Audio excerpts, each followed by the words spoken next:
What happens when the person you built an empire with tries to erase you in a single public act of betrayal? Tonight, we delve into the story of Aara Vance, the silent architect behind tech mogul Julian Croft's meteoric rise. At New York's most exclusive charity gala, in front of the city's power brokers and media sharks, Julian made a declaration. He stood on stage, a champagne flute in hand, and introduced his young, glamorous mistress as his wife. But he made one fatal miscalculation. He assumed the real Mrs. Croft would crumble. He forgot who she was. This isn't a story of a woman scorned. It's the story of a queen taking back her kingdom one devastatingly brilliant move at a time. Stay tuned. The silence in their Fifth Avenue penthouse was a physical entity. It had weight and texture, a cold, smooth surface like the marble floors that stretched through the cavernous space. It was a silence bought and paid for by Aethelred Dynamics Julian Croft's technology empire, a name that evoked ancient power for a company that traded in the ephemeral currency of data and algorithms.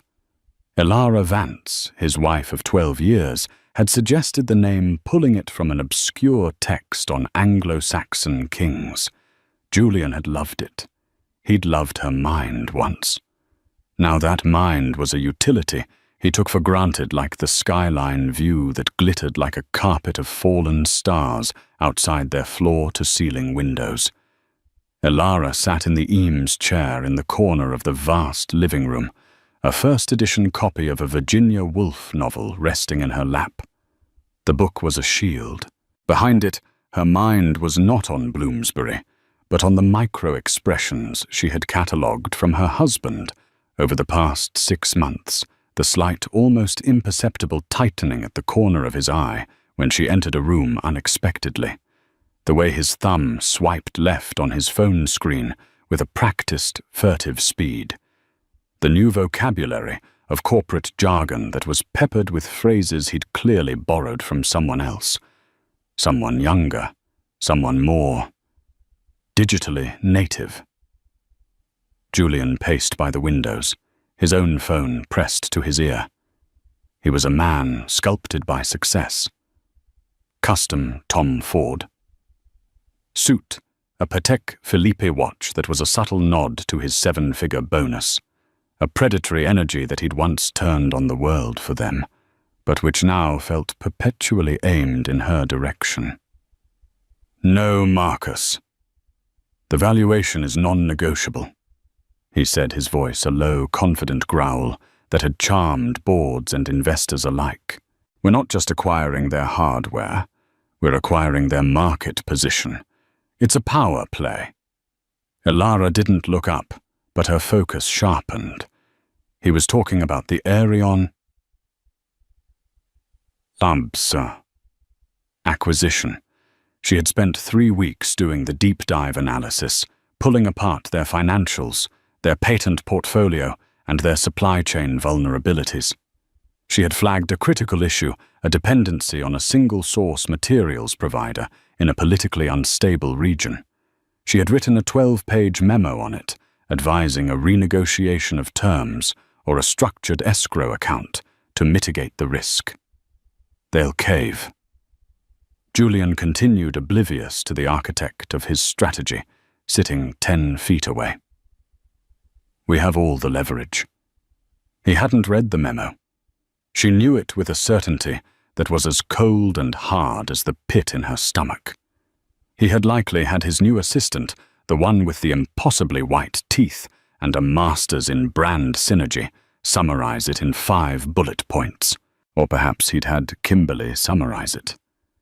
Kimberly Sterling. The name itself felt like a cheap perfume. Aara had found her Instagram profile months ago. It was a curated masterpiece of ambition. Kimberly on a yacht in Monaco. Kimberly at a gallery opening in Chelsea. Kimberly sipping an espresso at a ridiculously trendy cafe. A laptop open to a presentation with the Aethelred logo faintly visible in the background. She was a strategic communications consultant, a title as vague and meaningless as it was ubiquitous in their circle.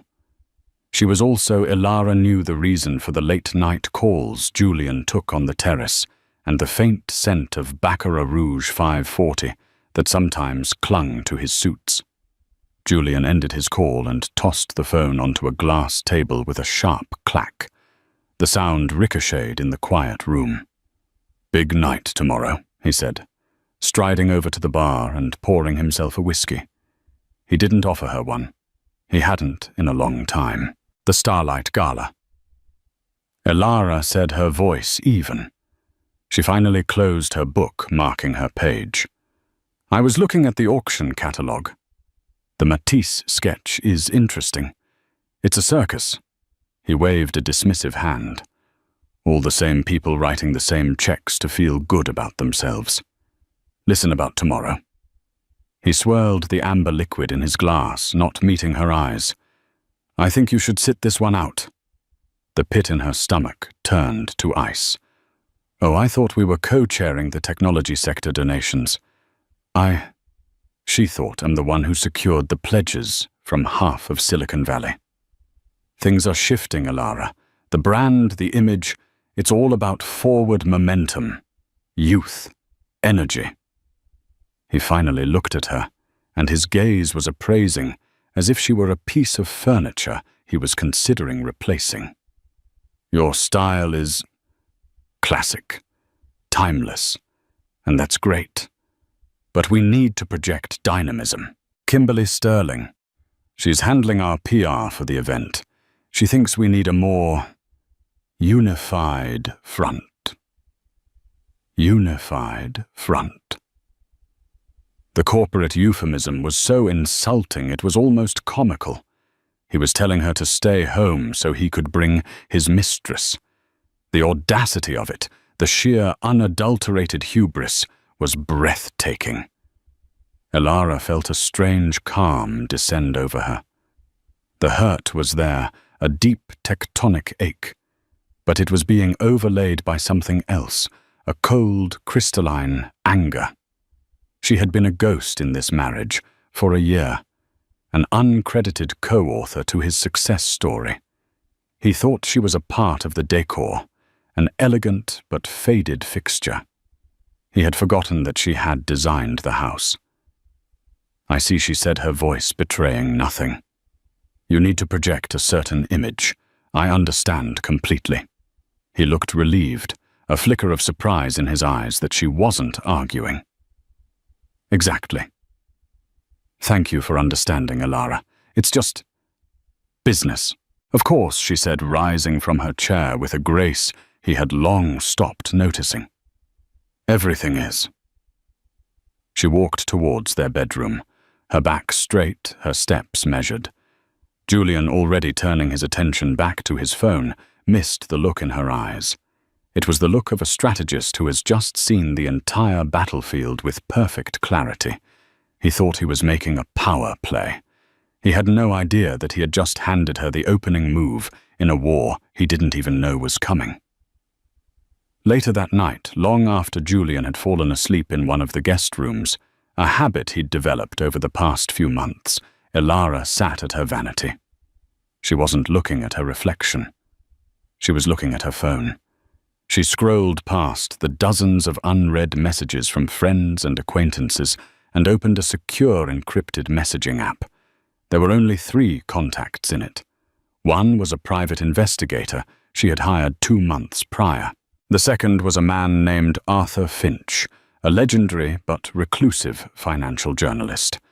The third was a woman named Evelyn Reed, the 80-year-old matriarch of one of New York's oldest and most respected philanthropic families.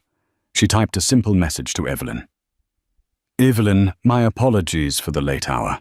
About the gala tomorrow. I have a small surprise I'd like to announce. Will you be presenting the keynote address before the main auction as planned?" A reply came back almost instantly. "For you, my dear. I'd wrestle the microphone from the mayor himself." "What do you have in mind?" Aara smiled, a slow, dangerous curve of her lips that the mirror reflected back at her. Julian wanted to project a new image. She would help him. She would give him, and all of New York, an evening of branding they would never forget. The Astoria Grand Ballroom was a cathedral of obscene wealth. Gilded Rococo plasterwork dripped from the ceiling, and chandeliers the size of small cars shed a brilliant diamond-hard light on the city's elite. The air was thick with the scent of 1,000 competing perfumes and the low hum of self-congratulation. This was the Starlight Gala for Children's Futures, an event where titans of industry and old-money scions paid $50,000 a table to publicly absolve themselves of the sins of capitalism. Julian Croft arrived with Kimberly Sterling on his arm, and a tidal wave of flashbulbs preceded them. They were a vision of modern power. Julian, in his perfectly tailored Brioni tuxedo, looked every inch the tech king. Kimberly was breathtaking in a crimson sequined gown that was less a dress and more a statement. It hugged every curve, plunged daringly at the neck, and was clearly chosen to be photographed. She laughed a little too loudly, her hand possessively on Julian's bicep, her eyes scanning the room. Not for friends, but for cameras. She was playing the part of Mrs. Croft with a ravenous, desperate energy. They made their way to the central table, where Julian was holding court with a U.S. senator and the CEO of a rival tech firm. He leaned in, his voice carrying just enough for those nearby to hear. "Senator, I'd like you to meet my wife, Kimberly," he said, beaming. "The brilliant mind behind our new philanthropic strategy." The senator, a man who had known Aara for years and had once sought her advice on tech policy, blinked in confusion. He looked from Kimberly's dazzling, vacant smile to Julian, a question mark hanging in the air. But Julian's sheer confidence was a force of nature. He barreled past the awkwardness, launching into a story about a recent trip to Davos, with Kimberly nodding along as if she'd been there. The lie was so bold, so audacious, that it almost created its own reality. People were confused, whispering, but no one dared to challenge Julian Croft at the apex of his power.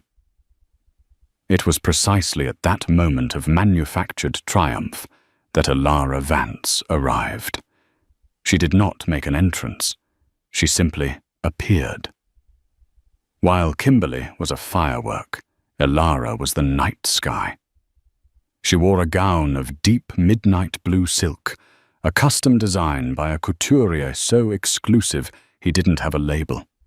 It was deceptively simple, with a clean sculptural cut that whispered of immense expense rather than shouting it. Her only jewelry was a pair of sapphire and diamond earrings that had belonged to her grandmother, and a simple platinum band on her left hand. Her hair was pulled back in a severe, elegant chignon, and her face was calm, her expression serene. She radiated a stillness that was more commanding than any noise. She didn't walk towards Julian's table. Instead, she entered and paused, allowing the room to register her presence. A photographer from the Times, a veteran who recognized real power when he saw it, turned his lens from Kimberly and took a single, perfect shot of Aara, standing alone. The whispers in the room changed frequency. They went from confused speculation to sharp electric gossip. Two Mrs. Crofts. What was happening? Julian saw her. His smile faltered for a microsecond, a crack in the polished veneer. A muscle in his jaw twitched. Kimberly, following his gaze, saw Aara, and her perfectly applied smile tightened, a look of pure venom flashing in her eyes before being replaced by practiced indifference. Aara ignored them.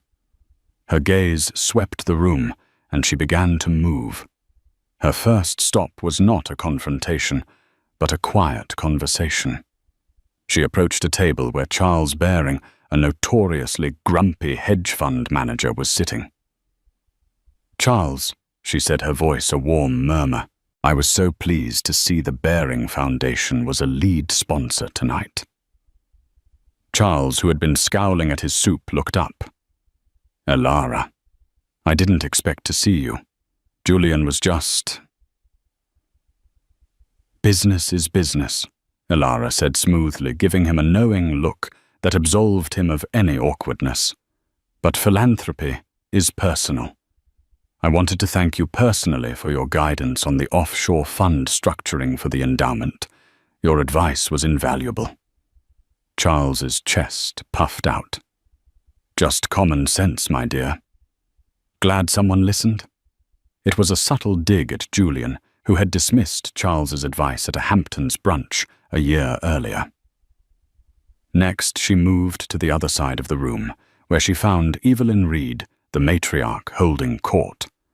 Evelyn's ancient eyes, as sharp as a hawk's, twinkled when she saw Aara. "There she is," Evelyn boomed her voice, carrying across the nearby tables. "The woman of the hour." Aara simply smiled and kissed her cheek. "Evelyn, you're too kind. I was just admiring the centerpiece." "Nonsense," Evelyn said, tapping her champagne glass for attention. "Everyone you all know Aara Croft, of course. What you may not know is that it was her tireless behind-the-scenes work that secured the matching grant from the Gates Foundation. Not a press release, not a photo op. Just quiet, brilliant work. The way it ought to be done." A ripple of genuine applause went through that section of the room. Julian, watching from his table, felt a prickle of unease. He had taken credit for the Gates grant in a Wall Street Journal profile. Kimberly, feeling the spotlight shift, tried to reclaim it. She stood up and walked over to a cluster of social media influencers, her crimson dress a beacon. "Isn't this event just everything?" she gushed, pulling out her phone for a selfie. "Giving back is the new luxury. You know, one of the influencers, a sharp-eyed young woman who ran a popular gossip site, looked from Kimberly to Aara and back again. "We're a little confused," she said, her voice syrupy sweet. "Julian just introduced you as his wife, but that's Aara Vance. She's on the board of the museum." Kimberly's smile didn't waver. "Oh, you know Julian," she said with a practiced little laugh. "He's a visionary. He lives in the future. It was a terrible, clumsy save, and everyone knew it. The performance was starting to fray at the edges. Aara's masterstroke was her conversation with Marcus Thorne. Julian's number 2 at Aethelred, the man Julian had been on the phone with the night before. She found him near the bar, looking deeply uncomfortable. Marcus Aara said gently, "Aara, I'm sorry. I had no idea," he stammered. "There's nothing to be sorry for," she said, her gaze steady and reassuring. "Julian is making a statement. But I wanted to talk to you about another statement, the one Arion Labs is about to make when their sole supplier for cobalt defaults on their next shipment. I assume Julian shared my memo on the political instability in the region." Marcus's face went pale. "What memo?" "The 12-page risk analysis I emailed to him 3 weeks ago," Aara said calmly. "The one that advised building in a 40% price buffer and securing a secondary supplier before the acquisition. He did get that, didn't he? Because if he signed that deal on the original terms, your entire hardware division is exposed. Shareholder value could take a 9-figure hit." Marcus looked like he was going to be physically ill. He mumbled an excuse and hurried away, pulling out his phone, his fingers flying across the screen. Aara had not raised her voice. She had not cried or caused a scene. She had simply walked through the room and dismantled her husband's empire, piece by piece, with the quiet, devastating power of the truth. The seeds were sown. All she had to do now was wait for the harvest. The main course, a filet mignon that cost more than most people's weekly grocery bill, was being served, but few were eating. The atmosphere in the Astoria Grand Ballroom was charged, the air humming with the unspoken tension. Julian Croft, who had started the evening as a conquering king, now looked like a man sitting on a throne of ice that was rapidly melting beneath him. He could feel the shift. The fawning admirers had been replaced by curious onlookers. The respectful deference had curdled into speculative whispers. He kept shooting furious glances across the room at Aara, who was now seated at Evelyn Reed's table, looking perfectly at ease, engaged in an animated conversation with a Nobel Prize-winning economist. She looked radiant, powerful, and utterly indifferent to him. It was this indifference that galled him the most. Kimberly, for her part, was trying desperately to shore up their crumbling narrative. She was table-hopping, laughing too hard, touching arms a little too familiarly. Her performance, which had seemed dazzling upon arrival, now looked what it was, a cheap imitation. "Julian is just so passionate about changing the world," she said to a steely-faced woman who ran a multi-billion-dollar private equity fund. "That's what I love about him. His vision is just so big." The woman, Patricia Lawford, looked at Kimberly with the detached curiosity of a biologist studying a new and particularly colorful insect. "His vision has historically been tempered by Aara's pragmatism," she said, her voice dry as a bone. "She's the one who talked him out of that disastrous social media venture 5 years ago. Saved him $500 million. I know because I was going to short the stock." Kimberly's smile faltered. She had no idea what Patricia was talking about. "Well, the future is now," she offered weakly, before retreating back to Julian's side. "These people are so stuffy," she whispered to him, her voice tight with frustration. "Just smile and look beautiful." Julian hissed back, his own smile a rigid mask. "That's your job." The public humiliation was a slow burn, a fire built with expertly placed kindling. The financial journalist Arthur Finch, a man who could smell corporate rot from a mile away, was observing the scene with undisguised glee. He'd had his eye on Ethelred for a while, sensing that its spectacular growth was fueled by unsustainable risks. He watched Marcus Thorne frantically whisper to 2 other board members, their faces grim. He saw the cold shoulder Julian received from Charles Baring. He saw the genuine warmth and respect afforded to Aara. He didn't need a press release. The story was writing itself in the body language of the most powerful people in New York. The breaking point came during the live auction. The auctioneer, a flamboyant man with a theatrical flair, was trying to whip up excitement for a week-long stay at a private villa in Tuscany. "Do I hear 200,000? He called out, his voice echoing in the suddenly quiet room. From the back, a voice called out, 100,000. And only if the plumbing has been updated since the Renaissance." A wave of laughter rippled through the ballroom. The voice belonged to Harrison Kane, a witty and notoriously sharp-tongued art dealer. He was sitting at Aara's table. The joke was clearly a shared one. It was an inside club moment, and Julian and Kimberly were on the outside. Julian, seeing his control of the evening slipping away completely, decided to force the issue. He stood up, grabbed the roving microphone from a stunned event assistant, and strode towards the stage. "Friends, colleagues." He began, his voice booming artificially through the speakers. "It's wonderful to see such generosity tonight." A hush fell over the room. This was not on the program. As we look to the future, it's important to have a partner who shares that vision. A partner who is as modern, dynamic, and forward-thinking as the world we are trying to build. He paused and gestured dramatically towards his table. And I am the luckiest man in the world to have that partner in my incredible wife, Kimberly Croft. He waited for the applause. Instead, there was a dense, uncomfortable silence. People were frozen, glancing from Julian on the stage to Kimberly, who was trying to look demure to Aara, who had not moved a muscle. Aara simply took a sip of her water, her expression unreadable. Julian faltered. The silence was his condemnation.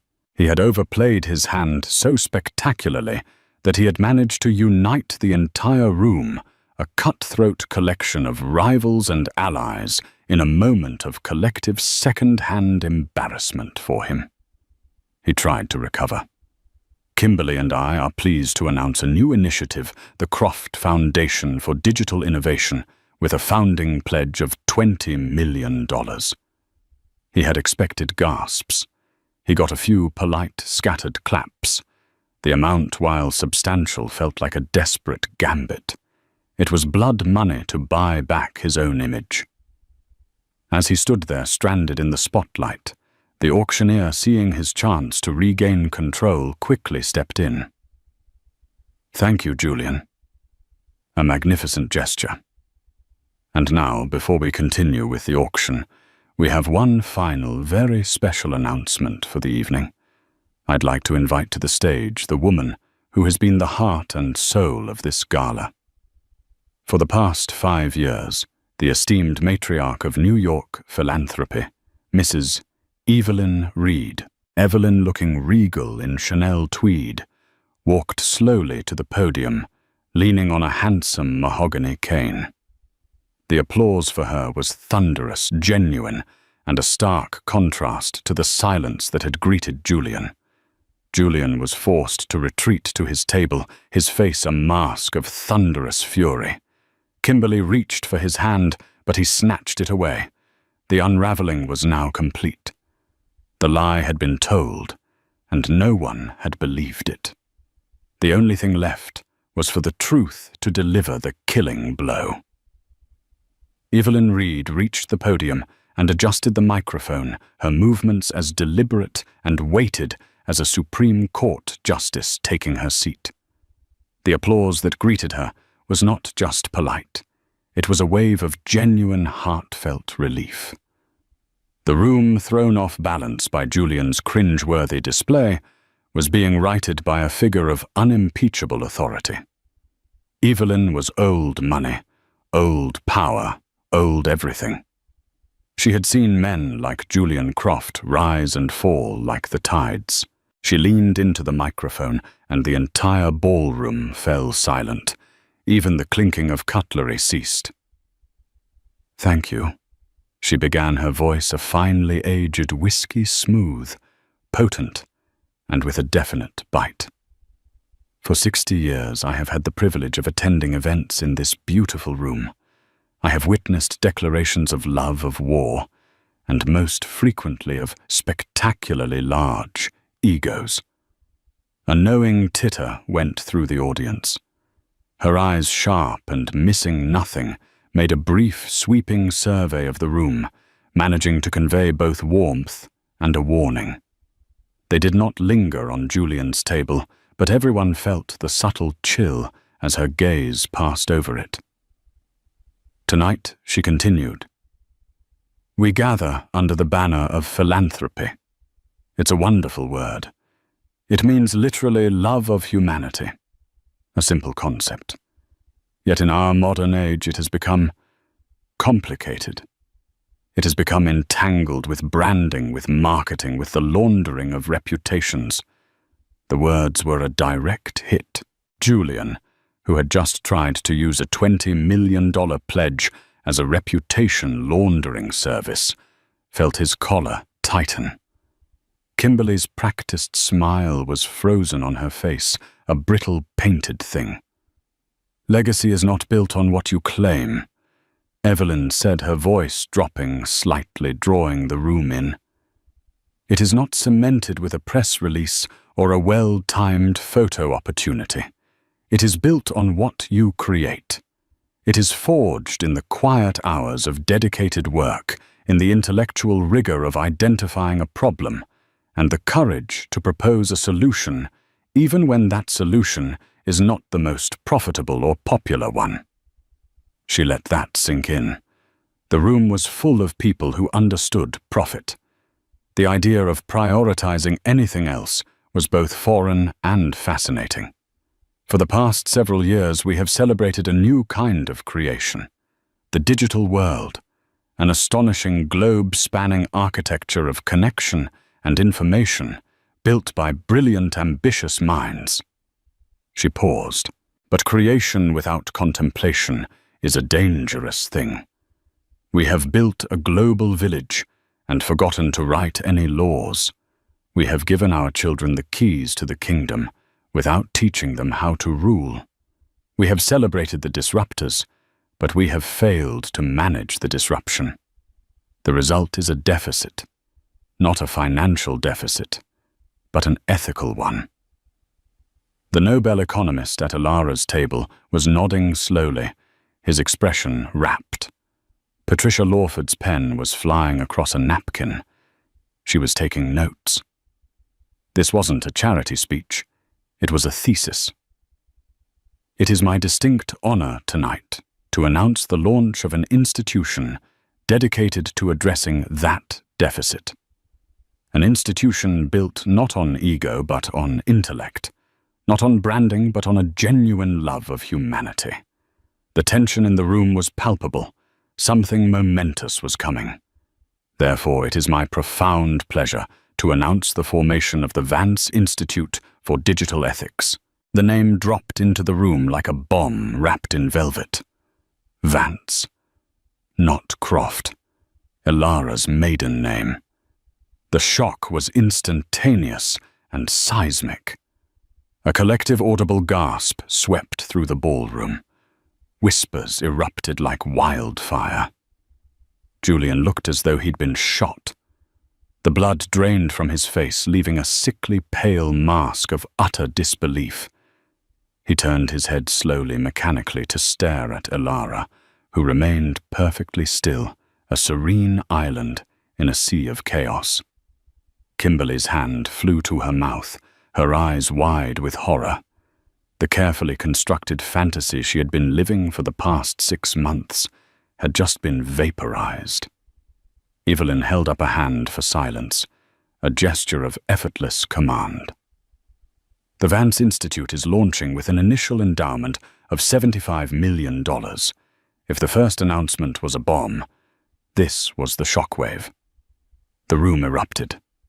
75 million. It was a number that commanded respect, even in this rarefied atmosphere.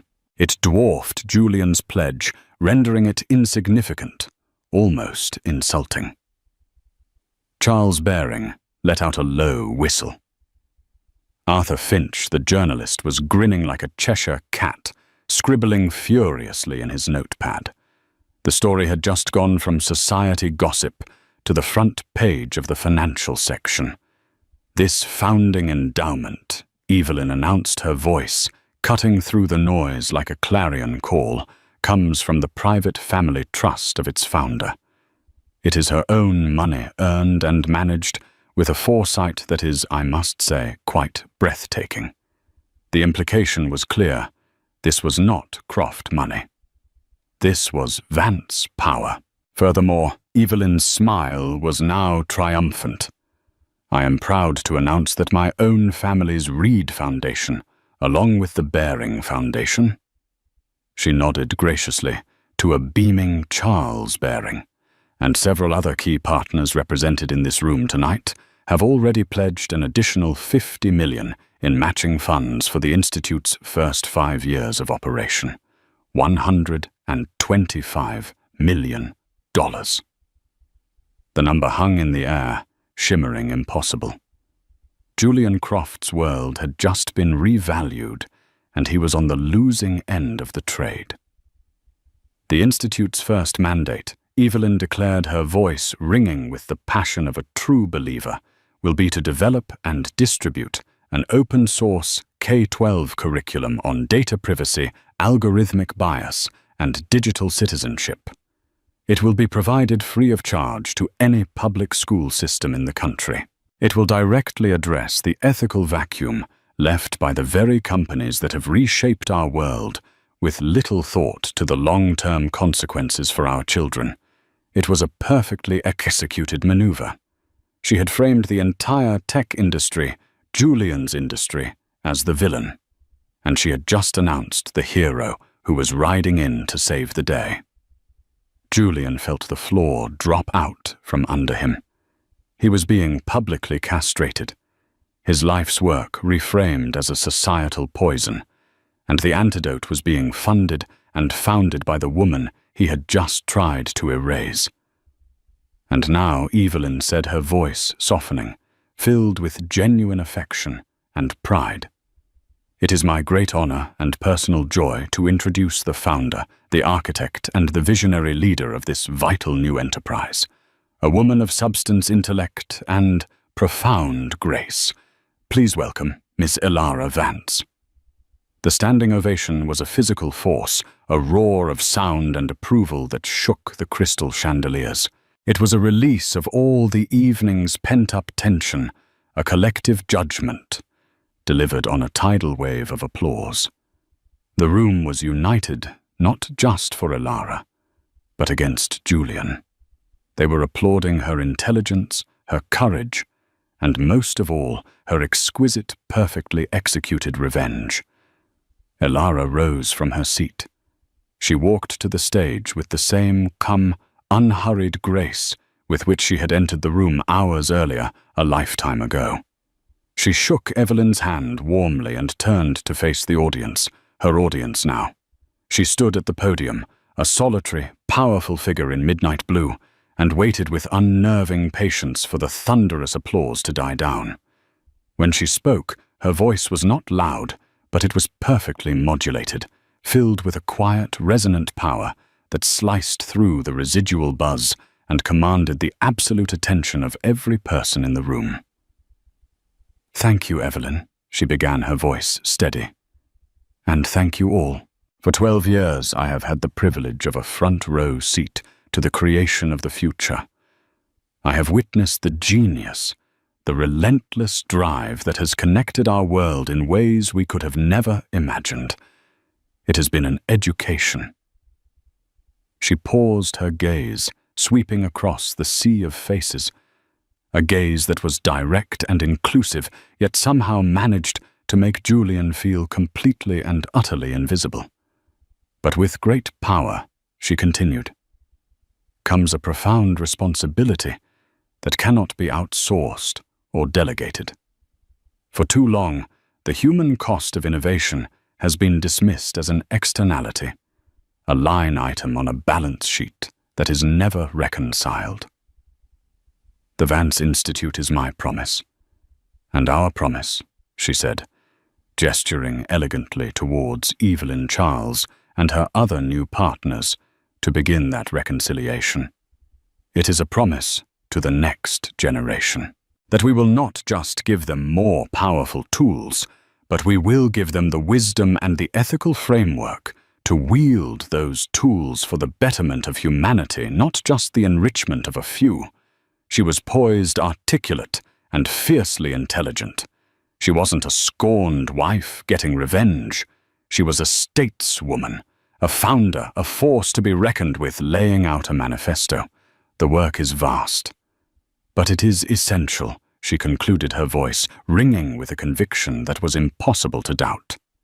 And it begins tomorrow. Thank you for being here tonight, to witness its start. She gave a small, dignified nod. She did not smile a triumphant smile. She simply radiated a serene, unshakable confidence. She turned and walked off the stage, her task complete. She did not look back at the wreckage she had created. She did not need to. The spotlight which Julian had so desperately tried to steal for his mistress was now hers. He was left in the darkness, a ghost at his own gala, sitting at a table with the ruins of his reputation, and a woman who was now very publicly and irrevocably not his wife. The real wife had not just stolen the spotlight. She had become the sun around which the entire room now revolved. Aara did not flee the ballroom. Flight was an admission of guilt, a gesture of weakness. Instead, after her speech, she descended the stage and moved with deliberate calm back to her seat next to Evelyn Reed. She became a gravitational center. People didn't rush her, but a slow, respectful orbit formed. The Nobel economist leaned over his eyes alight with intellectual fire, already debating the finer points of implementing her curriculum. Patricia Lawford, the private equity titan, gave her a crisp, approving nod from a neighboring table, a gesture that was in their world the equivalent of a sworn blood oath of allegiance. They were no longer seeing Julian Croft's wife. They were seeing a peer, a formidable one. She allowed herself 10 minutes in this new reality. 10 minutes to cement her position. She laughed at a joke from Harrison Kane, she accepted a glass of champagne, and she listened intently as Charles Baring promised to connect her with his contacts in the Department of Education. Every moment was a performance of effortless command. She never once glanced towards the table where her husband sat, a black hole of rage, sucking all the light and joy from his immediate vicinity. She could feel his stare like a physical pressure, a hot, focused beam of impotent fury. Finally, she leaned towards Evelyn and squeezed her hand. "I think I've taken up enough of your evening, my dear," she murmured. "Nonsense," Evelyn whispered back, her eyes twinkling. "This is the most fun I've had since I outbid Aristotle Onassis for that island in 73. Go. The next phase begins now." Aara rose. The room seemed to hold its breath as she began her exit. It was a master class in subtlety. She glided between the tables, a word here, a brief smile there. It was a royal progression. As she passed the table where the gossip influencer sat, the young woman simply looked up at her with wide, awestruck eyes and whispered, "Iconic." Her path did not take her near Julian. She moved towards the grand exit on the opposite side of the ballroom, a route she had planned in her mind hours before. The driver she had hired, not the company car Julian used, but a private service loyal only to her, would be waiting at the east entrance, away from the paparazzi scrum at the front. She was almost at the door when a hand grabbed her arm, not roughly, but with a desperate proprietary grip. Julian. He had crossed the entire ballroom, a crimson-clad Kimberly, trailing in his wake like a gaudy, panicked shadow. His face was a thunderous mask, his eyes burning. "Where do you think you're going?" He hissed, his voice low and venomous. Aara slowly turned her head and looked down at his hand on her arm, then back up to his face.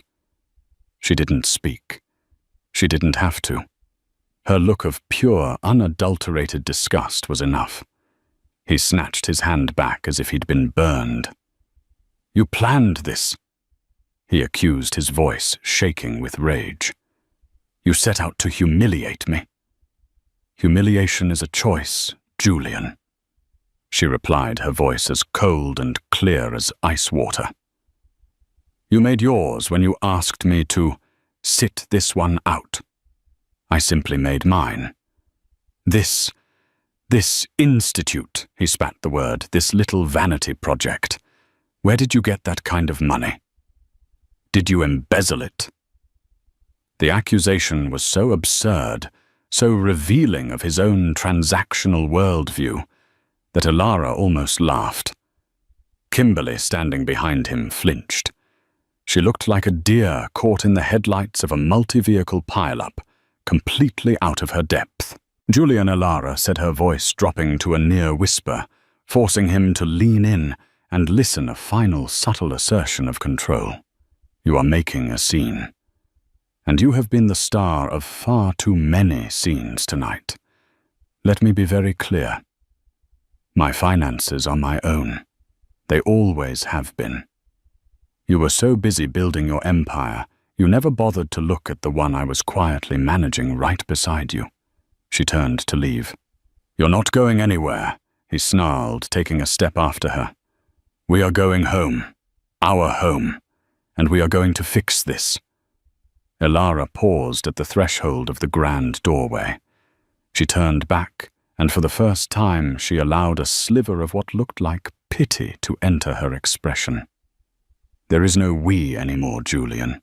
There is no our home. I am going to my hotel. And you? You are going to be very, very busy tomorrow. And with that, she swept out of the ballroom, leaving him standing there, exposed and defeated, with the entire New York elite as his audience. The car ride to the Carlisle was silent. Aara leaned her head back against the cool leather and closed her eyes, the adrenaline of the evening finally beginning to recede, leaving a hollow, aching exhaustion in its wake. This wasn't a victory to be celebrated with champagne. It was a necessary amputation, painful, bloody, but essential for survival. She had secured the presidential suite weeks ago under an assumed name. Her bags, packed by a discreet service, were already in the closets.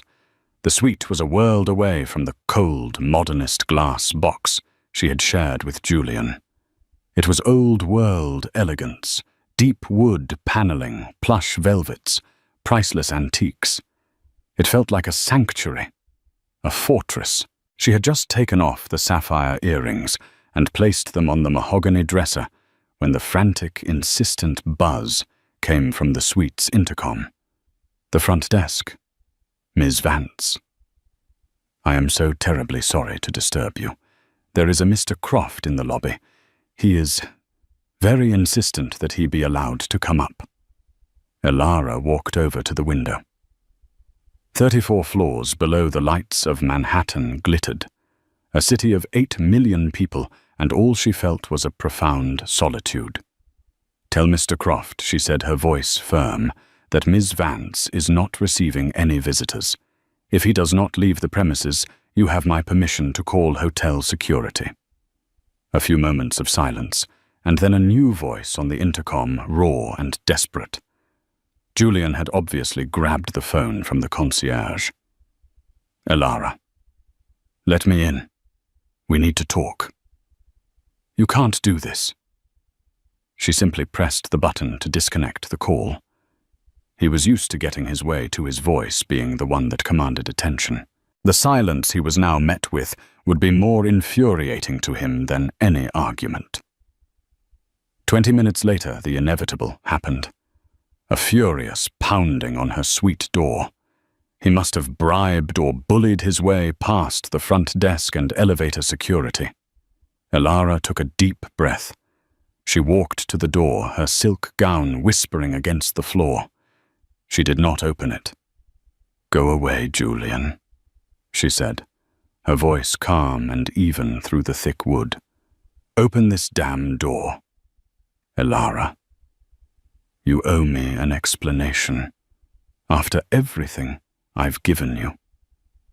What you've given me. Her voice was laced with a dangerous irony. You've given me late nights of worry, the scent of another woman's perfume on my clothes and public humiliation. I think we're even. That money, he roared, his voice muffled, but his rage clear. 75 million. Where did it come from?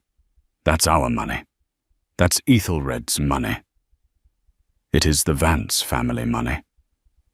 Julian. From my grandfather. The inheritance I received the year before we married. The one you called a nice little nest egg. I invested it. I grew it.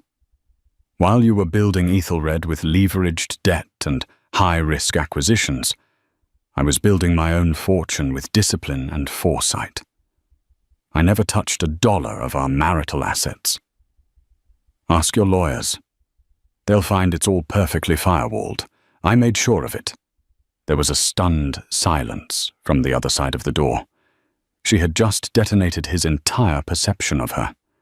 He had seen her as a dependent, an elegant accessory to his success. He had never imagined she had her own arsenal. And the Institute she continued pressing her advantage is not a vanity project. It's a direct response to the ethical rot at the heart of your industry. A rot you have willfully ignored. While you were chasing valuations, the world was waking up to the damage your products were causing. The Vance Institute is not an attack on you, Julian. It's simply ahead of the curve. Something you used to be. A key card rattled in the lock. Kimberly. He must have brought her with him. The door swung open.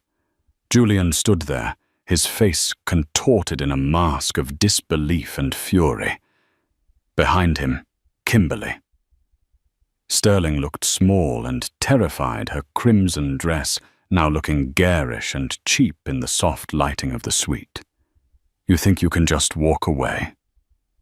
Julian advanced into the room. And what? Take half of everything I've built? Aara didn't move.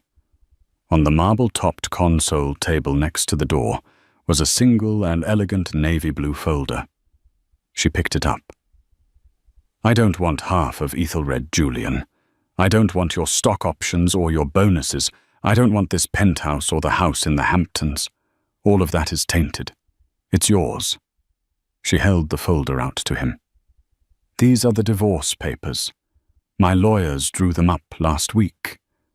The terms are very simple. I am dissolving our marriage.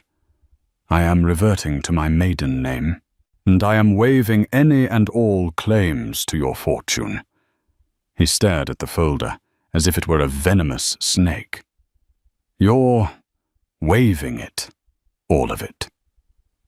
You built your empire on the ethos of disruption, she said. Consider this my disruption of our marriage. I want nothing from you. A clean break. Julian was speechless. He was a man who understood transactions, leverage negotiations. This was something else. An absolute rejection. It was a move so powerful in its simplicity that he had no counter for it. He had come here ready for a fight over money, expecting tears and recriminations. Instead, he was being met with a level of indifference so profound it was like an erasure of his entire existence. His eyes fell on Kimberly, who was cowering by the door, and his humiliation curdled into a new targeted rage. He needed a victim. He needed someone to blame. Get out, he snarled, not at Aara, but at Kimberly. What she stammered. Julian, I said, get out, he roared, his voice cracking. This is your fault, you and your stupid PR strategy, projecting a unified front.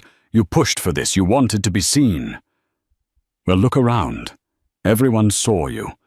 They saw you for what you are, a cheap social climbing little consultant. He threw the final word at her, like an epithet. The dream died in Kimberly's eyes. The fantasy of becoming Mrs. Julian Croft of yachts and galas, and a life of effortless luxury dissolved into the cheap, sordid reality. She was a contract employee, and her contract had just been violently terminated. Tears streamed down her face, ruining her perfect makeup. With a choked sob, she turned and fled down the hallway. Julian stood panting in the center of the magnificent suite, a deposed king in a borrowed room. He looked at Aara, a final desperate plea in his eyes. He was searching for the woman he had married, the partner who had once soothed his rages and celebrated his victories. He found no trace of her. In her place was Miss Vance. "You should go now, Julian," she said, her voice devoid of all emotion. "You have an emergency board meeting at 7 a.m. I hear they're very concerned about the Aerion Labs acquisition. Apparently some troubling risk factors have come to light. The final blow. It wasn't just personal. It was business. She wasn't just leaving him. She was positioning herself to become his rival, or worse, his replacement. He finally took the folder from her hand, his shoulders slumping in defeat. Without another word, he turned and walked out of the suite, out of her life. Aara closed the door and leaned against it, the silence of the room flooding back in. She did not cry. She did not smile. She simply stood there breathing. It was over. The marriage was a casualty, a piece of collateral damage in her fight for her own soul. Her phone buzzed on the dresser. She picked it up. 2 new messages had arrived on the secure app. The first was from Arthur Finch. Front page of the journal confirmed. "They're running the photo of you alone. They're calling it the philanthropist's coup." Need a quote for the headline. Your words. The second was from Marcus Thorne. "The board is in panic mode. They want to know your price to consult on the Aerion deal. They want you to present your risk analysis at the 7 a.m. meeting. Name your terms, Aara. Any terms." Aara walked to the vast window and looked out at the city lights, which no longer seemed so lonely. They looked like a promise, a kingdom waiting. She thought for a moment, then typed her reply to Arthur Finch. The headline is, "The future is ethical. Aara Vance is building it." She had won the battle. The war for the future was just beginning. And so in the space of a single evening, the world shifted. Julian Croft's brazen act of public betrayal backfired in the most spectacular way imaginable. He didn't just lose control of the narrative. He became a footnote in his own wife's triumphant story.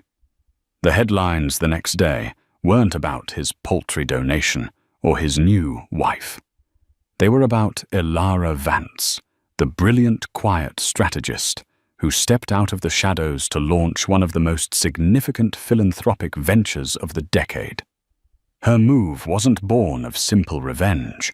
It was a masterclass in power strategy and reclaiming one's identity. She didn't tear her husband down. She simply built her own castle so high that his looked like a shack in its shadow. What did you think of Aara's checkmate move? Was it the ultimate power play? Let us know your thoughts in the comments below. If you love stories of drama betrayal and ultimate triumph, where the underestimated rise up to take what is rightfully theirs, then make sure you hit that like button. Share this video with anyone who needs a reminder of their own strength, and most importantly, subscribe to our channel. We bring you the most compelling stories of real-life drama every week, and you won't want to miss what's coming next.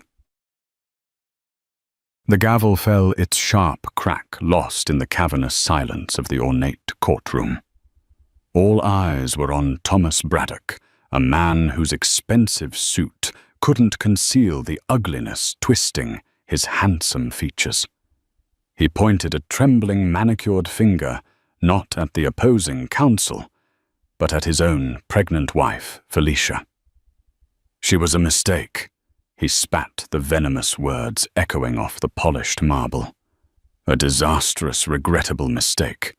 And that thing she's carrying is a mistake I refuse to pay for. A wave of gasps rippled through the gallery.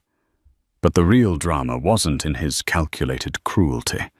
It was in the worn, leather-bound folder the judge had just placed on his bench, a folder containing the last will and testament of the one man Thomas could never bully his late father. The air in courtroom 4B of the San Mateo County Superior Court was thick with the perfume of old money and fresh animosity. It was a sterile, impersonal space, all mahogany panels and muted grey carpeting, yet it had become the arena for the deeply personal evisceration of a marriage. Felicia Vale, soon to be she hoped, Felicia Vale once more sat ramrod straight in her cushioned chair. Her hands resting protectively over the pronounced swell of her stomach were the only part of her that betrayed the tremor running through her body. At 32, she still possessed the quiet, bookish beauty that had first caught Thomas Braddock's eye. Thoughtful grey eyes, a cascade of chestnut hair she'd simply pinned back, and a complexion that had never needed the heavy-handed ministrations of the Braddock family's preferred aestheticians. Today, however, that beauty was shadowed by a weariness that went bone deep. She felt less like a person and more like a legal exhibit, the pregnant wife. Across the aisle, Thomas Braddock sat flanked by his lawyer, a shark in a Savile Row suit named Sterling, and his mother, Isabella Braddock. Thomas was the picture of wounded pride, his jaw tight, his brow furrowed in a performance of aggrieved masculinity. He was, Felicia had once thought, devastatingly handsome. Now she saw the weakness in his chin, the petulance in the downturn of his lips. He was a boy playing at being a king, and his mother Isabella was the silent, unyielding power behind the throne. Isabella Braddock was a masterpiece of preserved aristocracy. Her silver hair was coiffed into a helmet of glacial perfection. Her pearls were real, her Chanel suit was vintage, and her disdain was palpable. She hadn't looked at Felicia once, preferring to stare at the judge as if he were a tardy waiter. From the moment Thomas had brought Felicia home to the sprawling Braddock estate in Atherton, Isabella had treated her not as a future daughter-in-law, but as a hostile takeover bid. Felicia wasn't old money. Her father was a history professor, her mother a librarian. To the Braddocks, whose wealth stretched back to the railroad barons, Felicia was a curious little commoner, a temporary amusement for their heir. Mr. Braddock, Judge Albright, said his voice a low gravel that commanded attention. He was a man in his 60s, with a weary face that had seen every flavor of human depravity. "We are here to discuss the division of assets in your divorce proceedings. Let's try to maintain a certain level of decorum." Thomas's lawyer, Mr. Sterling, rose smoothly. "Your Honor, my client's emotional state is merely a reflection of the deep betrayal he has suffered. He entered into this marriage in good faith, only to find..." Felicia's lawyer, a kind but firm woman named Maria Davies, cut him off. "Objection, Your Honor. Counsel is testifying. The betrayal Mr. Sterling refers to is my client's discovery that the prenuptial agreement Mr. Braddock forced upon her was not only unconscionable, but deliberately misleading." The prenup. The infamous document Isabella had presented to Felicia a week before the wedding. It had been an ambush styled as a casual chat over tea in the solarium. "Just a formality, dear," Isabella had purred, sliding the thick document across the glass table. "A way to keep things tidy. We wouldn't want any misunderstandings down the line." Thomas had backed his mother, of course. "It's just how things are done, Ellie," he'd said, avoiding her eyes. "It doesn't mean anything." It had meant everything. It had stipulated that in the event of a divorce, Felicia would walk away with nothing. Not a penny of the Braddock fortune, no claim to their properties, not even alimony. At the time, blinded by love and a naive belief in their future, she had signed it. Now, with a child on the way, a Braddock heir, the document was a cudgel they were using to beat her into submission. They offered her a one-time payout of $50,000 and a non-disclosure agreement so restrictive it would essentially erase her from their history. The validity of the prenuptial agreement is what we are here to debate. Judge Albright stated, his gaze fixed on Thomas. But your personal feelings about your wife are for the moment irrelevant. This seemed to be the wrong thing to say. Thomas, who had been simmering, suddenly boiled over. He stood up, knocking his chair back slightly. Irrelevant, he scoffed, his voice rising. She is the most relevant mistake I've ever made. I was trapped. My father was ill, he was fond of her for some reason, and I went along with it. He gestured wildly towards Felicia. She's a gold digger, Your Honor. A clever little parasite who saw a meal ticket and latched on. Maria Davies was on her feet. Your Honor, this is outrageous. But the judge simply raised a hand, silencing her. He was watching Thomas, his expression unreadable. And Thomas, emboldened by the attention, took a step forward. He locked eyes with Felicia, and the mask of the charming, carefree man she had married fell away completely, revealing the snarling, entitled creature beneath. Do you know what she did? He addressed the judge, but his words were daggers aimed at her heart. She got pregnant on purpose. After I told her we should wait. After I told her things were not working out. She did it to trap me to try and secure a piece of my family's legacy. Felicia felt the blood drain from her face. It was a lie. A vicious, calculated lie. They had been trying for a baby. It was Thomas who had been excited, who had talked about names, who had held her, and whispered dreams of their future family into her hair. That was before his father Arthur Braddock had passed away 2 months ago. Before Isabella had sunk her claws back into her son's soul. Then came the words that would be seared into her memory forever. Thomas's voice dropped, becoming low and guttural, dripping with a contempt so profound it physically hurt her. She was a mistake, he repeated, pointing at her belly. And that thing she's carrying is a mistake I refuse to pay for. A collective gasp sucked the air from the room. Felicia felt it like a physical blow. The baby inside her, their child, kicked as if in protest. Tears welled hot and fast, blurring the cruel face of the man she had loved. She saw Isabella smirk, a flicker of triumphant malice. This was what they wanted. To break her. To humiliate her so completely she would crawl away and accept their scraps. That is enough. Mr. Braddock. Judge Albright's voice was no longer weary. It was thunder. He slammed his gavel down, the sound echoing the shattering of Felicia's world. That is more than enough. You will sit down now. Thomas, looking slightly stunned by his own outburst, sank back into his chair, though his hateful glare remained fixed on Felicia. Judge Albright surveyed the scene, his eyes lingering on Felicia's tear-streaked face, then on Isabella's smug one. He took a deep, steadying breath and squared a stack of papers on his bench. This court is in recess for 15 minutes, he announced. However, before we break, a matter has been brought to my attention this morning by the executor of the late Arthur Braddock's estate. At the mention of his father, Thomas sat up straighter.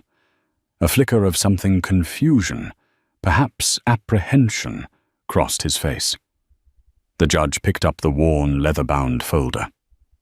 It appears that Mr. Arthur Braddock's final will and testament, executed 1 month prior to his death, contains certain stipulations that have a direct and material bearing on the assets currently under discussion in this divorce. With the executor's permission, and given its relevance, I am unsealing it now. He opened the folder. The silence in the courtroom returned, but this time it was different. It was thick with confusion and a dawning electric tension. A will Arthur's will had been read weeks ago. It was simple, leaving everything to his only son Thomas, with a generous trust for Isabella. What was this? Felicia wiped her tears, her heart pounding a strange new rhythm. Arthur. Kind, gentle Arthur. He had been the only Braddock who had ever truly seen her, the only one who had ever been on her side. In his final months as his illness worsened, he would often ask her to sit with him in the garden, away from the oppressive gloom of the mansion and the even more oppressive presence of his wife. They would talk for hours about history, about books, about her dreams for the future. He seemed to understand her in a way Thomas never had. "What is the meaning of this, Your Honor?" Mr. Sterling asked, his composure ruffled for the first time. "A new will." "We were not informed," it would seem Mr. Sterling, the judge, said, peering over his spectacles at the document, that no one was. Arthur Braddock was a very thorough man. He cleared his throat, the sound unnaturally loud in the silent room, and began to read. As Judge Albright's voice began to drone through the legalese of the will's preamble, Felicia's mind spun backwards, away from the sterile cruelty of the courtroom to the sun-dappled lawns of the Braddock estate. She remembered the first time she'd met Arthur Braddock. It was 1.5 years ago. Thomas had brought her to the family's annual summer gala, a lavish affair of champagne fountains and string quartets. She'd been terrified a simple librarian's daughter adrift in a sea of couture and condescension. Isabella had introduced her with a smile that didn't reach her eyes, her tone making Felicia Vale sound like a quaint, unlisted company. Felicia had escaped to the rose garden, overwhelmed when she found a man in a tweed jacket, his back to her, carefully pruning a climbing rose. He turned, and his eyes, a startlingly clear blue, held a warmth that was entirely absent from the main party. This was Arthur Braddock. "Ah, you've found my hiding spot," he'd said with a gentle smile. "Don't worry, I won't tell if you don't." They talked for nearly an hour. He didn't ask about her family's money or connections. He asked what she was reading. He asked about her work at the San Francisco Public Library, his face lighting up when she described her passion for historical archives. He spoke of his own love for history, a passion he lamented his son did not share. "Thomas sees history as a list of assets acquired," Arthur had said, with a sad, knowing sigh. "He sees the names Rockefeller, Carnegie, Braddock. But he doesn't understand the stories, the humanity." In that single conversation, Arthur had shown her more genuine interest and kindness than Isabella had in 6 months of strained dinners. He saw her not as an attachment to his son, but as a person. Over the next year, he became her quiet ally in the gilded cage of the Braddock family. While Isabella laid subtle traps and Thomas grew more distant under his mother's influence, Arthur would seek Felicia out.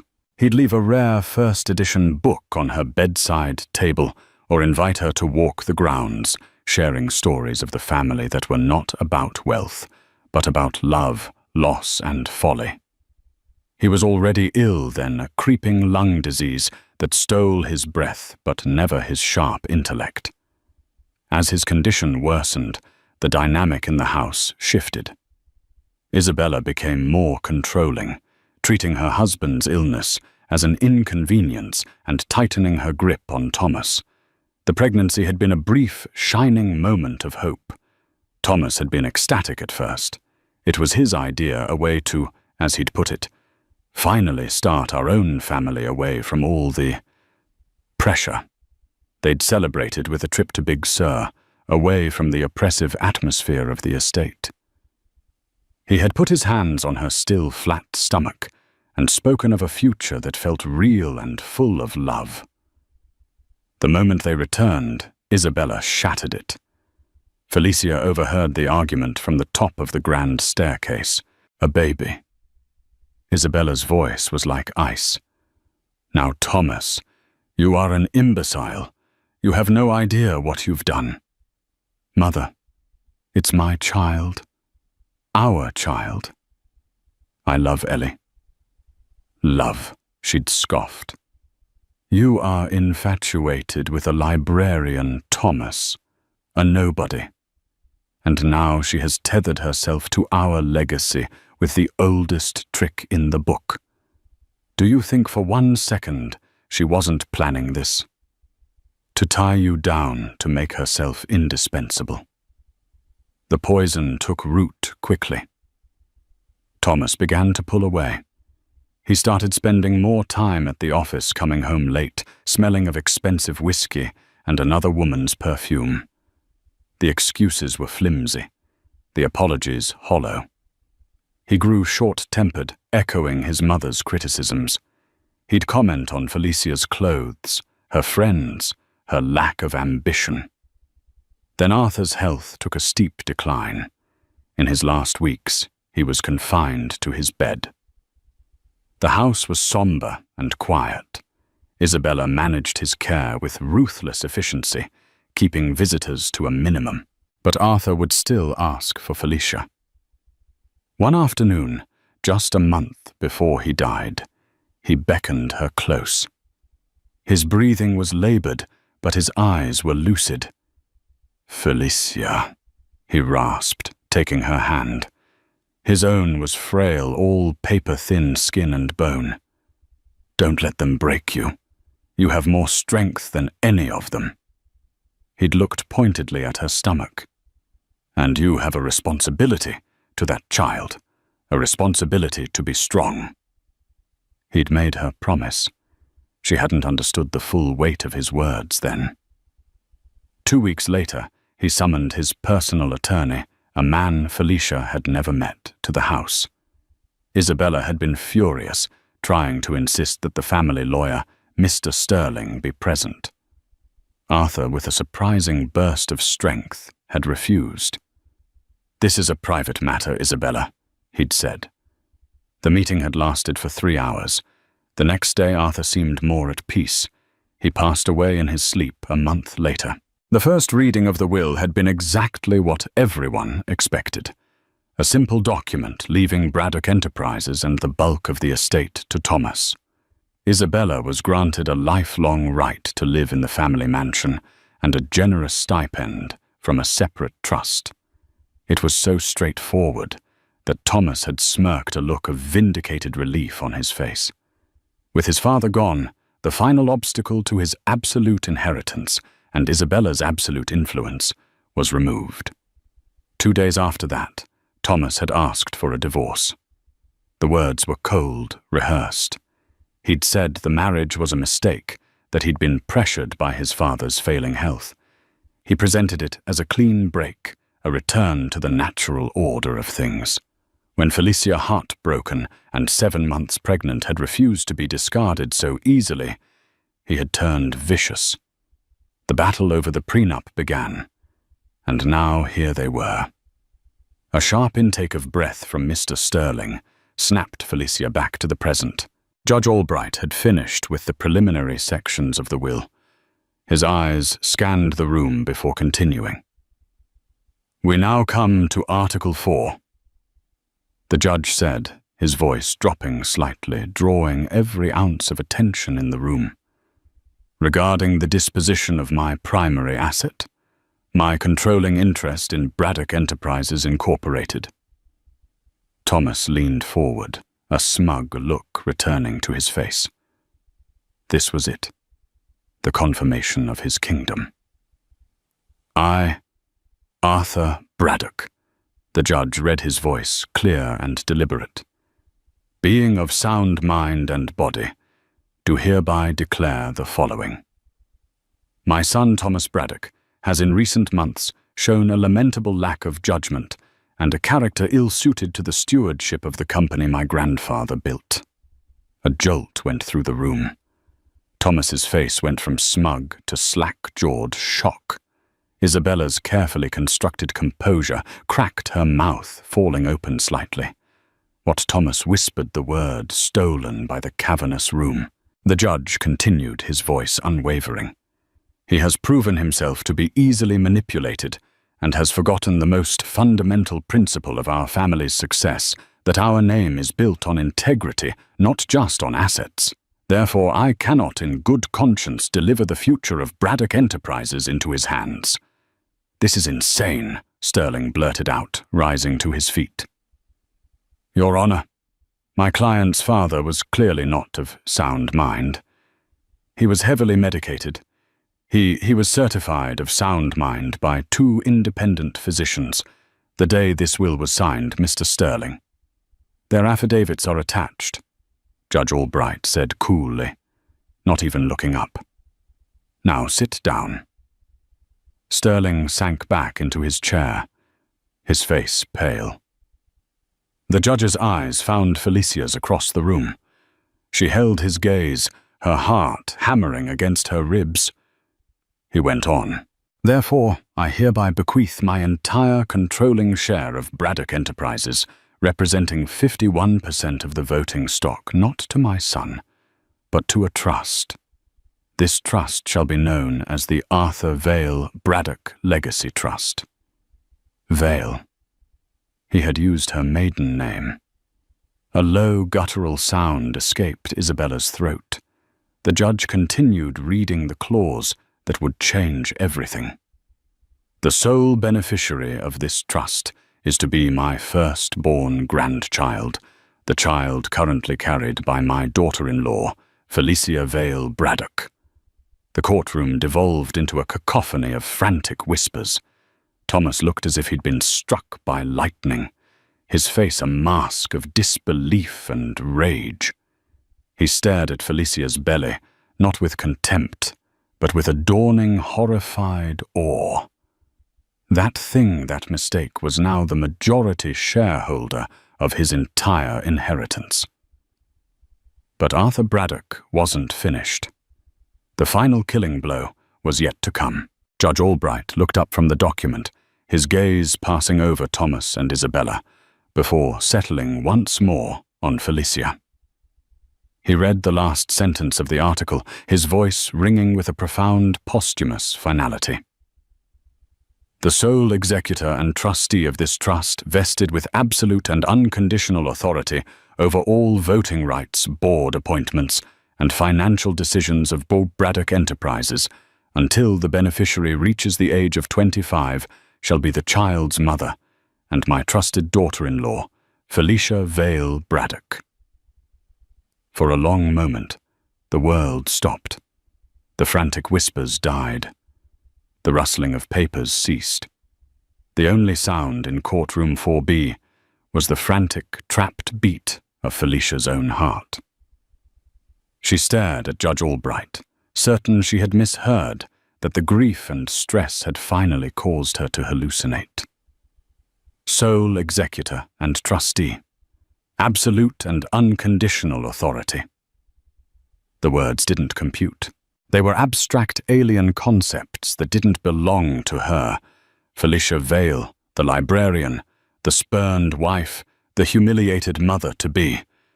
Then the spell broke. A strangled cry tore from Isabella Braddock's throat. It was a sound of pure, undiluted fury, the cry of a queen who has just watched her castle crumble into dust. "No, it's a lie, a forgery!" she shrieked, lurching to her feet. Her mask of aristocratic control was gone, replaced by a visage of raw, twitching rage. That woman, that scheming little harlot, she manipulated him. She poisoned my husband against his own family. Mr. Sterling, his face the color of ash, tried to restrain her whispering urgently. "Isabella not here. Control yourself." But she was beyond control. She pointed a trembling, diamond-clad finger at Felicia. This was your plan all along. You seduced a dying old man, twisted his mind. Mrs. Braddock. Judge Albright's voice cracked like a whip. You are on the verge of being held in contempt. Another outburst like that, and you will be removed by the bailiff. Isabella snapped her mouth shut, but her chest heaved, and her eyes fixed on Felicia promised retribution. Thomas was eerily silent. He sat frozen, his body rigid, his eyes wide and vacant. He was staring at the polished table in front of him, but he wasn't seeing it. He was seeing his entire world, the one he had been promised from birth, vanish before his eyes. The kingdom he was meant to inherit, the power he was meant to wield, had just been handed lock, stock, and barrel to the woman he had publicly disavowed, and the unborn child he had branded a mistake. Felicia's lawyer, Maria Davies, leaned over her, voice a low, steady murmur in Felicia's ear. Felicia, did you hear that? Do you understand what this means? Felicia could only shake her head slowly, her mind a whirlwind of shock. She looked from Thomas's shattered expression to Isabella's murderous glare. She felt a kick, a strong, solid thump from within, a reminder of the tiny, unknowing beneficiary at the center of this cataclysm. Judge Albright, seemingly unfazed by the eruption, continued as if reading a grocery list. The will goes on to state, he said, his voice cutting through the residual tension, that Thomas Braddock is to be granted a salaried position as President of Operations, reporting directly to the Board of Directors. A board that the new trustee, he paused, looking directly at Felicia, has the sole authority to appoint or dismiss. The implication was brutally clear. Thomas was no longer the heir apparent. He was an employee who could be fired. By her.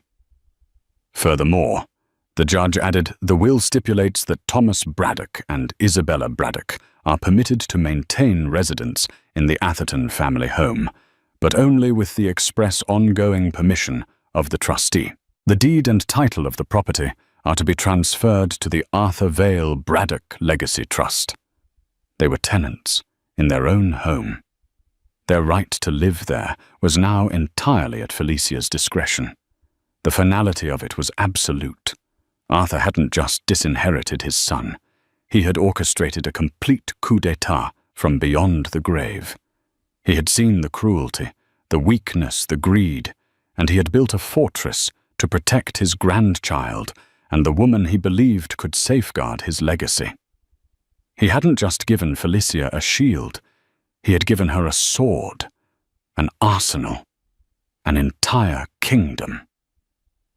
The will Judge Albright concluded, closing the leather folder with a soft thud, is accompanied by a signed and notarized letter from Arthur Braddock detailing his reasons.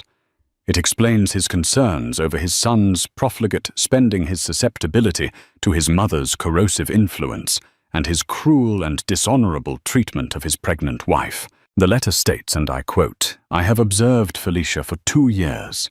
She possesses an integrity my son sorely lacks. She is intelligent, compassionate, and her loyalty is not to money but to family. I do not give her this power to punish my son, but to protect my grandchild. I trust her to do what is right. The judge looked at Thomas. The letter also expresses hope, Mr. Braddock, that this drastic but necessary action will provide you with an opportunity to rediscover the man you were meant to be, not the man your mother wants you to be. That last line was a dagger meant for Isabella, and it hit its mark. She flinched as if struck. Judge Albright removed his glasses and rubbed the bridge of his nose. Given these revelations, he stated, his voice returning to its official, dispassionate tone, the financial landscape of this divorce has been fundamentally altered. The prenuptial agreement is now entirely moot, as the primary assets Mr. Braddock believed were his to protect are in fact not his. The $50,000 settlement offered to Mrs. Braddock is, to put it mildly, insufficient. He looked at Felicia, and for the first time, she saw a flicker of something almost like a smile in his tired eyes. In fact, Mrs. Braddock is now, for all intents and purposes, the single most powerful financial entity in this room. The assets belong to the trust she controls. He turned to the stunned lawyers. I am dissolving these proceedings for today. I suggest you all go home, absorb the contents of this will, and reschedule when you have a more realistic grasp of your clients' respective situations. Mr. Sterling, he added pointedly, you may want to advise your client that his wife's mistake now controls his salary, his home, and his future. A bit of humility might be in order. With a final sharp rap of the gavel, he declared, Court is adjourned. The judge rose and swept out of the room, leaving a vortex of stunned silence in his wake. For a moment, no one moved.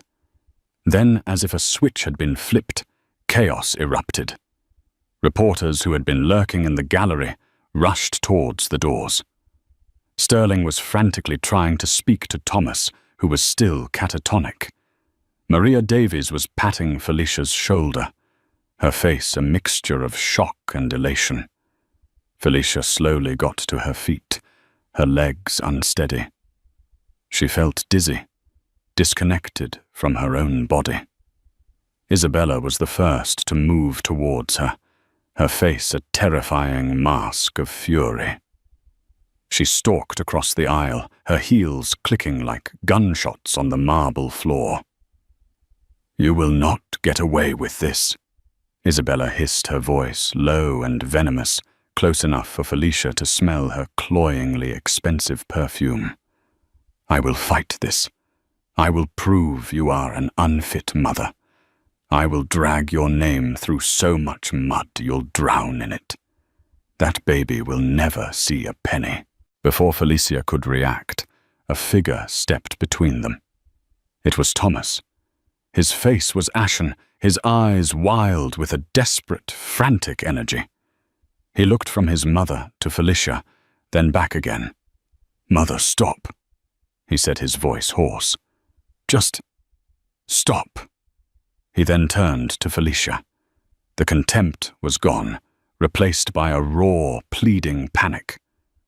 The man who not 20 minutes ago had called her and their child a mistake now looked at her as if she were a lifeline. Ellie, he began, his voice cracking. He even reached a hand out as if to touch her arm before letting it fall. Ellie, I didn't mean it. You have to believe me. I was angry. I was pressured.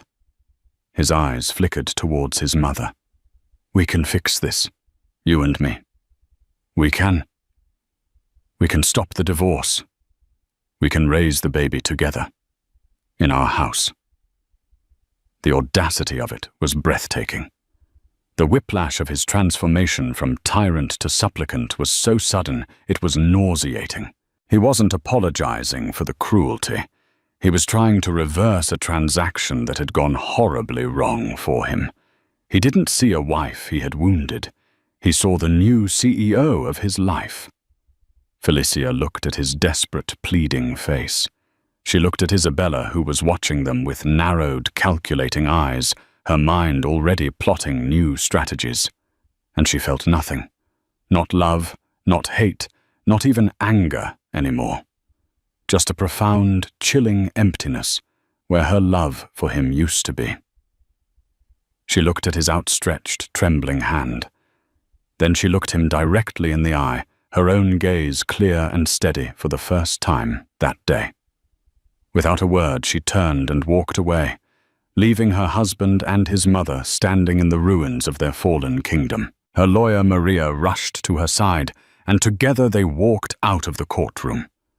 Not towards a miserable, uncertain future, but towards an empire Felicia had never asked for, but now, by the grace of a good man's final act, commanded.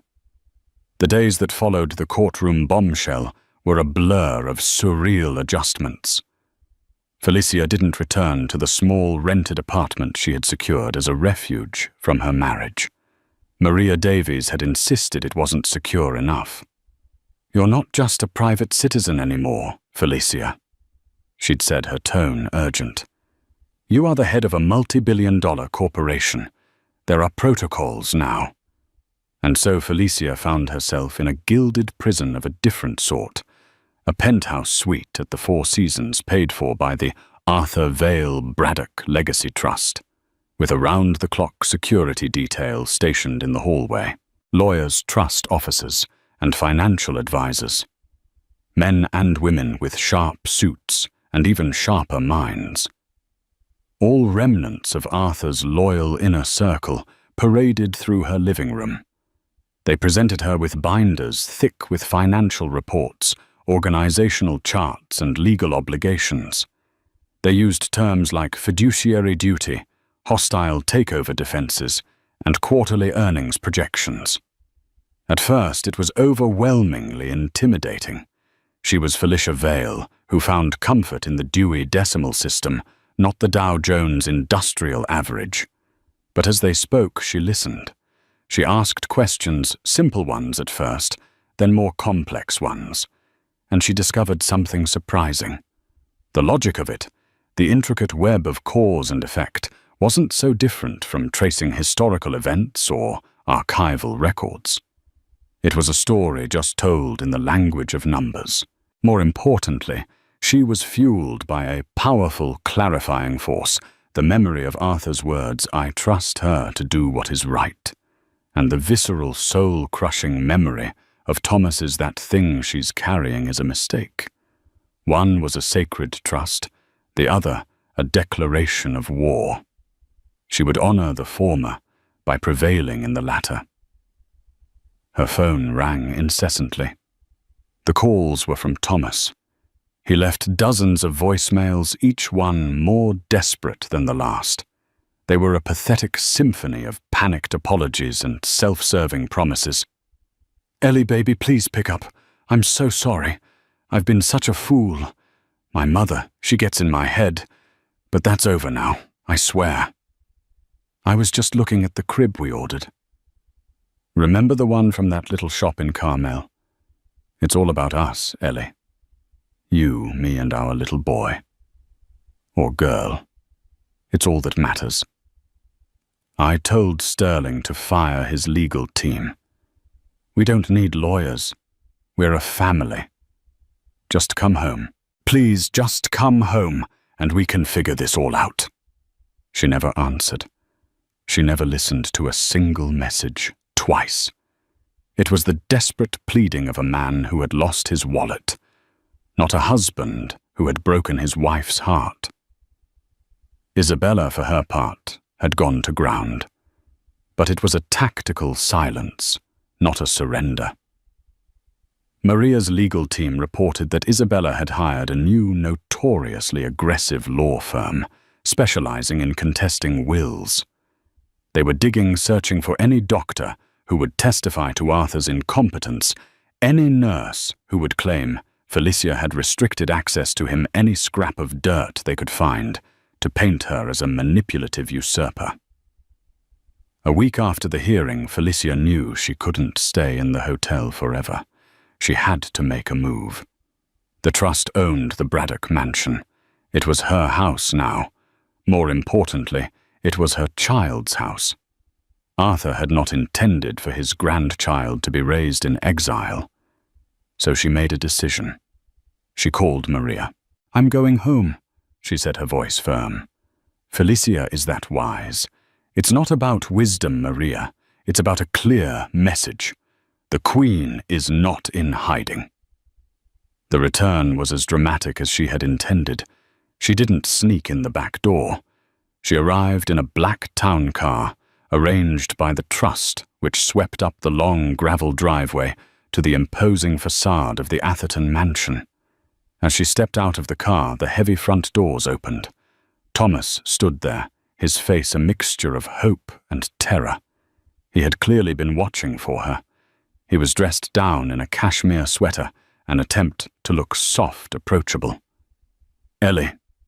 He breathed a relieved smile, touching his lips. "You're home." "I am," Felicia said, her tone cool and level. She walked past him into the cavernous marble-floored foyer. The air was still and smelled of lemon polish and lilies, just as it always had. "I've asked a moving company to clear out my old things from the guest wing. They will be delivering my new furniture for the nursery this afternoon." Thomas's smile faltered. "Of course, anything you want.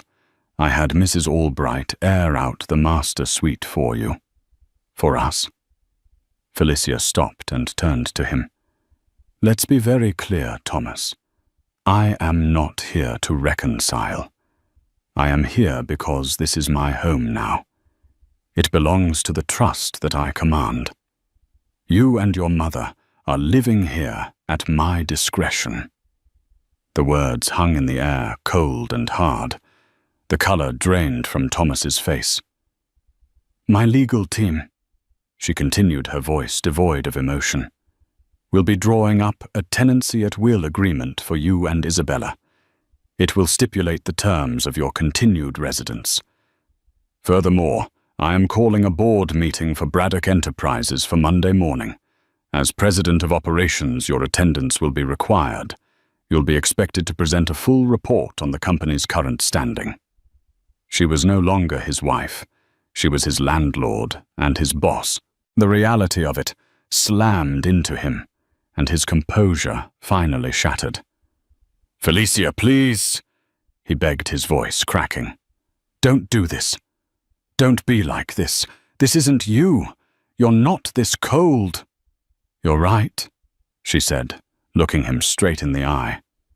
"The woman I was would have forgiven you. She would have believed your lies and let you hurt her again. But you and your mother killed that woman. You stood in a court of law, and you killed her. So you'll have to get used to the woman who is left." Just then a sharp, imperious voice echoed from the top of the grand staircase. "What is the meaning of this intrusion?" Isabella stood there, wrapped in a silk dressing gown, her face a thunderous mask. Felicia didn't even grant her a full glance. "Hello, Isabella," she said, her voice carrying easily in the grand space. "I'm home. I trust your new lawyers have explained the situation to you. You're a guest here. Try not to forget it." She turned and began to walk towards the east wing, where Arthur's private study was located. It had been her sanctuary with him, and it would now be her command center. "You will regret this," Isabella shrieked from the landing. "I will see you on the street." Felicia paused, her back still to them. "No, you won't," she said without turning around. "You will see me in the boardroom, Monday at 9 a.m. Don't be late." And with that, she walked away, leaving mother and son standing in the opulent foyer of a house that was no longer theirs, silenced by the quiet, unshakable authority of the woman they had tried and failed to destroy. The following months were a masterclass in trench warfare, fought not with bullets, but with board appointments and legal briefs.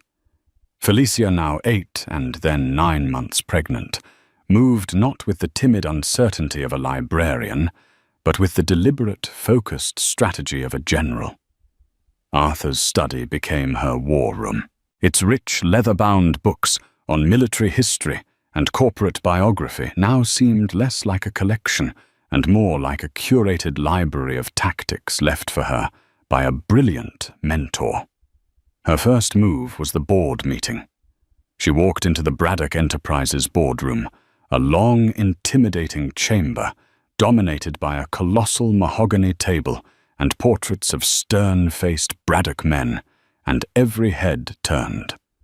The existing board members, all cronies of Thomas and Isabella, looked at her with a mixture of disbelief and thinly veiled contempt. Thomas sat at the head of the table, a place he had occupied for less than 3 months. Felicia, guided by Maria, and the Trust's chief counsel took the seat directly opposite him. She didn't claim his chair. She created a new center of power. She let Thomas run through his report, a rambling, jargon-filled presentation clearly designed to intimidate and confuse her. When he finished, he looked at her, a challenge in his eyes. Felicia didn't respond directly to his report. Instead, she introduced the Trust's counsel, who then calmly and methodically laid out the legal reality of the new ownership structure. Then Felicia spoke. "Thank you, Thomas, for that overview," she said, her voice calm and clear, carrying to every corner of the room. "In my capacity as trustee, my primary duty is to ensure the long-term health and integrity of this company for the sole beneficiary.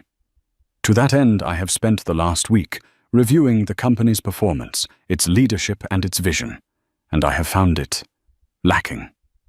She paused, letting the word hang in the air. "Effective immediately, I am exercising my authority as trustee to reconstitute the board of directors. Mr. Henderson, Ms. Albright, Mr. Chen," she said, naming 3 of Isabella's oldest and most loyal allies. "Your positions on this board are terminated. Thank you for your service." The 3 of them stared aghast. "You can't do that," one of them sputtered. "She can, and she has," the Trust's lawyer interjected smoothly. Felicia continued, her gaze sweeping the table. "In their place, I am appointing 3 new members. First, Ms. Maria Davies, whose legal expertise will be invaluable. Second, Mr. Alistair Finch." She named Arthur's longtime, fiercely loyal financial advisor, a man Isabella had forced into retirement. And third, Dr. Lena Petrova, a leading expert in sustainable business ethics from Stanford University. Arthur Braddock often spoke of creating a legacy, not just a profit margin. We will honor that vision. It was a coup. Clean, swift, and utterly devastating. She had decapitated Isabella's power base within the company in less than 5 minutes. Thomas sat impotent, watching his allies pack their briefcases in stunned silence. He was still president, but he was now a president who answered to a board that was loyal to her. Life in the mansion was a silent, cold war. Felicia took over the master wing, while Thomas and Isabella were confined to the guest suites. They shared the same roof, passed each other in the long hallways like ghosts, and ate meals at different times to avoid contact. Isabella's attempts at psychological warfare, leaving old happy photos of her and Thomas out making loud, pitying phone calls about poor, confused Felicia, were met with a wall of serene, impenetrable silence.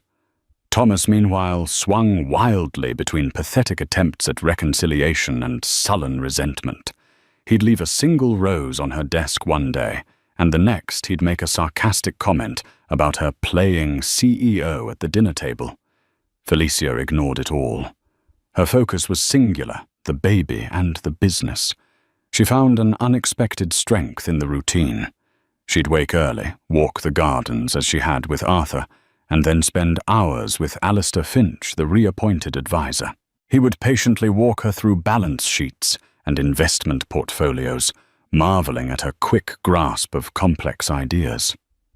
"Your father-in-law was right about you," he said one afternoon. "You have a formidable mind, Mrs. Braddock. You see the whole chessboard." The one front where Isabella believed she could still win was the legal challenge to the will. Her lawyers filed motion after motion, claiming undue influence and testamentary incapacity. They deposed nurses, gardeners, and cooks, searching for any hint that Felicia had manipulated a dying man. The case was set to be heard by Judge Albright once again. Isabella was confident. She believed, found a star witness, a disgruntled former nurse, whom Isabella had paid handsomely to testify that Felicia had constantly bad-mouthed Thomas and Isabella to Arthur, poisoning his mind in his final days. The day before the hearing, Felicia was in the nursery putting the finishing touches on the room. It was painted a soft, gentle yellow, with a mural of a forest scene on one wall. As she stood there, her hands on her huge belly, feeling the strong, steady kicks of her child, she felt a profound sense of peace. She was ready for whatever came next. That evening, a courier delivered a small sealed package to her. It was from Arthur's personal attorney, the executor of the estate. The accompanying note was brief. Arthur asked me to give this to you if Isabella ever formally contested the will. He called it insurance. Felicia's hands trembled slightly as she opened it. Inside was not a document, but a small, solid-state audio recorder and a single key. Confused, she pressed play. The voice that filled the silent room was Arthur's. It was weak, raspy, clearly recorded in his last weeks, but it was unmistakably him. "If you are hearing this, Felicia," the recording began, "it means Isabella is trying to undo my final wishes. I am not surprised. Her greed has always been her most defining trait. I want you and the court to know the truth." Arthur's recorded voice then detailed with painful clarity Isabella's emotional cruelty throughout their marriage, her constant manipulation of their son, and her open contempt for Felicia. He spoke of how Isabella had tried to bar Felicia from his room, how she had dismissed his doctors and tried to bring in her own specialists who would declare him incompetent. "But the most important evidence," Arthur's voice continued, "is not my words, but hers. Last week, she did not know I had my lawyer install a small recording device in this room, activated by voice. She came in, believing me to be asleep to speak with Thomas. They thought they were alone. The recording is on this device. The key is to my old safe in the study. The evidence inside will corroborate everything." Felicia's blood ran cold. She stopped the recording, her heart pounding. She took the small antique key, went to the study, and opened the safe she never knew existed, hidden behind a false panel of books. Inside was a folder. It contained copies of emails between Isabella and a private investigator she had hired to dig up dirt on Felicia a year ago. It contained financial records showing large payments to the disgruntled nurse. And it contained a second audio recorder. With a deep breath, she pressed play. This time the voices were clearer. It was Isabella and Thomas in Arthur's room, thinking he was sedated and unconscious. Isabella's voice was sharp, cutting. "You have to divorce her the moment he's gone, Thomas. Not a day later. Offer her a pittance. Humiliate her. Make her crawl back to whatever hovel she came from. We cannot have that common bloodline infecting this family." Then Thomas's voice, weak and compliant. "And the baby? What do I do about the baby?" "The baby is a non-issue," Isabella had replied coldly. "We'll claim she trapped you. We'll claim it might not even be yours. We will drag her through a custody battle that will break her. In the end, she'll give it all up just to have peace. The Braddock legacy will remain pure. Your father in his senile state may be fond of her, but we will protect our family from his sentimentality." Felicia sank into a chair, the audio recorder slipping from her fingers. It wasn't just a conspiracy. It was a confession. They had laid out their entire vicious plan in the presence of the very man whose legacy they sought to protect. She now held more than just a defense. She held a weapon of annihilation. The hearing was tomorrow, and she knew exactly what she was going to do. The morning of the hearing was grey and overcast. Isabella Braddock arrived looking imperious and confident, her paid star witness, Nurse Brenda, trailing in her wake. Thomas followed, looking haggard, a man caught in an inescapable vice. Felicia entered last, calm and composed, carrying a simple leather briefcase. Isabella's lawyer, Fletcher, called his witness. Nurse Brenda took the stand and delivered a tearful, practiced performance, painting Felicia as a cunning manipulator who had poisoned a dying, vulnerable Arthur against his loving family. She would whisper insults about Mrs. Braddock and Thomas for hours, the nurse claimed, dabbing a fake tear. She twisted his every thought. It was heartbreaking. When it was Maria Davies's turn, she approached the stand with lethal calm. "Nurse Brenda," she began, "aside from your salary, were you paid any other amounts by Isabella Braddock?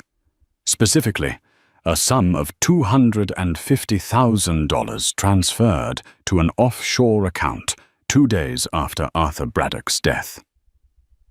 The nurse's face went white. Fletcher shot to his feet, shouting objections, but Judge Albright overruled him instantly. "Answer the question, Nurse Brenda." The witness stammered, her lies collapsing under the weight of a single damning question. But this was only the opening salvo. At a nod from Maria, Felicia stood the proud swell of her pregnancy, a silent testament to everything at stake. "Your Honor," Felicia said, her voice ringing with newfound strength, "I would like to present new evidence that will clarify the true nature of the influence surrounding Arthur Braddock in his final days." She opened her briefcase and removed a small audio recorder. "This is a recording made by my father-in-law himself. He left it for me in the event of this exact scenario." She pressed play. Arthur's weak, rasping voice filled the stunned courtroom. He spoke of his faith in Felicia's character and his deep disappointment in his son and wife. A visible shockwave went through the room when he mentioned a second recording, one he had secretly made, of Isabella and Thomas. Isabella's face contorted a mask of dawning horror.